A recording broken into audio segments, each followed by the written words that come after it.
Gaur, Tolosako udalak, Eusko Jaurlaritzako merkataritza sailen laguntzaz, Tolosa merkat egitasmoa martxan jarri eta nola jarri dugun berri emateko elkartu gara. Modu honetan, lau ekintzaile gaztek, Tolosako kale nagusian lau negozio berri irekiko dituzte, eta modu honetan, kale nagusian 300 metro karratu merkataritza edo komertzio esparru gehiago izango ditugu. Ia 2 urte martxan jarri genula proiektu hau martxan jarri izan Tolosako merkataritza elkartearekin batea herrian itxita zeuden lokalen zenso bat egintzalako, errolda bat egintzalako, bertan densitate baxuko guneak agertu zitzaizkigun, eta lehenago esan bezala, lokalak hutsak baldin badaude, kaleak hutsak daude.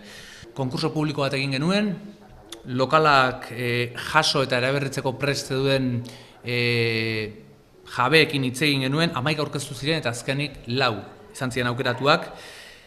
Egoera zaharkituan zeuden lokalak ziren, eta, udalaren ardura izan zen, lokalaren jabeekin elkartu eta prezioak adostearena, 4 euro metro karratuko hain zuzen. Horrela, ogi ekologiko denda bat, arropa eta osagarrien denda tailer bat, aurrentzako arropa eta tailer denda bat, eta arte galeria eta Tolosan eginiko arropa eta osagaiak izango dituzten 4 negozio berri izango ditugu. Tolosan 1500 pertsona inguru lan egiten dute bai komertzio eta bai ostalaritzan. Eta kontuan hartu behar dugu Tolosan 50.000 bezeroentzako komertzioa daukala. Eta biztanleek 18.000 pertsona, ez? Orduan horregatikan esan nahi dizuet, Tolosako kaleak merkatalgune iriki bezalakoak direla.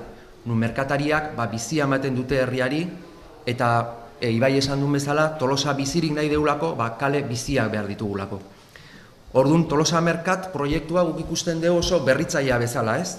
Eta berari esker, ikusten dugu oso komertziala izan den kale bat, kale nagusia, komertziala bezala berreskuratzea oso garrantzitsua dela proiektu hau. Bueno, en primer lugar, felicitar, porque no cabe otra cosa más que felicitar tanto al Ayuntamiento como a la Asociación de Comerciantes, porque creo que en este momento sois pioneros en desarrollar este tipo de proyectos. Este problema que existe en Tolosa no solamente existe aquí, antes estábamos comentando que existe prácticamente en todos nuestros municipios y en todas nuestras ciudades de Euskal Herria, ¿no? Yo pienso que este es un proyecto estratégico, tanto para el municipio y, por supuesto, para el comercio de Tolosa, ¿no? Sobre todo porque además estamos hablando de comerciantes locales, que es muy importante.